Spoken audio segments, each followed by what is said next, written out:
natural versus normal. We use these words interchangeably, isn't it? Naturally, this is how this should happen, or normally, this is how it happens. Well, these two words are completely different and they completely change how you act in your life. A 45-year-old woman who is into a relationship with a physically abusive husband and he is not breaking relationship. Why? Because something has been fed into her mind which says that the bond of a husband wife is for 7 lives. सात जन्मों का रिश्ता है. And that's the norm what other 40 to 50-year-old women are following around her. That's why she is not breaking that norm. So she is normal. She is completely normal because she is following the norm. But is she natural? Is your body and mind inclined to be at a place where your self respect is not being taken care of, where you are physically abused? The same thing, a 25-year-old guy who's changing relationships every 6 months. That is normal in his age group because that's what guys are doing. This is considered cool to consume drugs, to have a lot of alcohol, to frequently get into relationships and post selfies on Instagram with your girlfriend for no reason. So, this is the norm of today's time. But is it natural? Do you, as a human being, want to get into a relationship just for the sake of proving that you are a dude in the eyes of the society? No.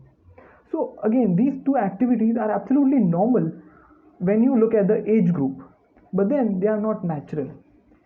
If you can act naturally instead of normally, if you can enter a relationship not because the society told you to get married at 25 or because you want to be a dude in someone's eyes, you enter into a relationship just because you naturally feel an inclination towards the other person. This relationship will end up making you better person. And if you break up naturally for your own reason, not because someone has told you to, not because you are following some stupid rule which is told by the society, that breakup also will end up making you a stronger and a better person. Same thing with the profession. If you don't join a profession, if you join a profession just because someone has told you to, because the society has told you to, because that is a respectable profession, that you will end up making a fool of yourself. But if you enter into a profession just because you enjoy it, the very act of doing something makes you happy. Yeah, your time quickly passes when you do that. That's when you'll enjoy your life. And if you are acting naturally, you will see whether failure or success, you'll enjoy both. So, say for instance, you love playing guitar, or you love data analysis, or you love writing. The very act of doing that, even if that's a bit failure, like it results into a failure for a while, for maybe 1 year, 2 year, or 3 years, even you'll enjoy that failure because you are learning something.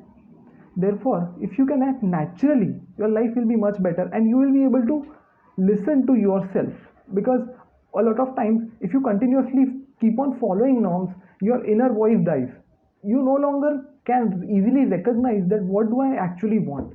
So, if you start listening to what I actually want or what is the need of the hour, looking at my body, mind, and looking at the world, then you will gradually start understanding that what is actually the need rather than the wants of the society as per the society's conditioning. And if I relate a bit to spirituality, someone asked Raman Maharshi that how will I get Nirvikalp Samadhi? So Nirvikalp Samadhi is a state wherein after days and days of meditation, you enter a state where the mind is not there, where no thoughts are there, and you lose yourself in that silence. And after you get out of the meditation, you are back to the world. So Raman Maharshi said, don't try to achieve Nirvikalp Samadhi, strive for Sahaj Samadhi instead. Sahaj means natural. So Sahaj Samadhi means now as I am talking to you, my mind is completely peaceful. A soldier who is carrying a load of machine gun and firing bullets on the other person, still his mind is peaceful. So your mind remains peaceful and the body keeps on doing whatever is needed. In fact, on the thought level also, things keep happening, but then you, deep within, are absolutely peaceful. So this is known as Sahaj Samadhi. It is a natural state in which you and the mind and the body are completely different. Therefore, you can naturally act in this world irrespective of what the conditioning says. So if we follow nature rather than norm, our lives will end up getting much better. Thank you.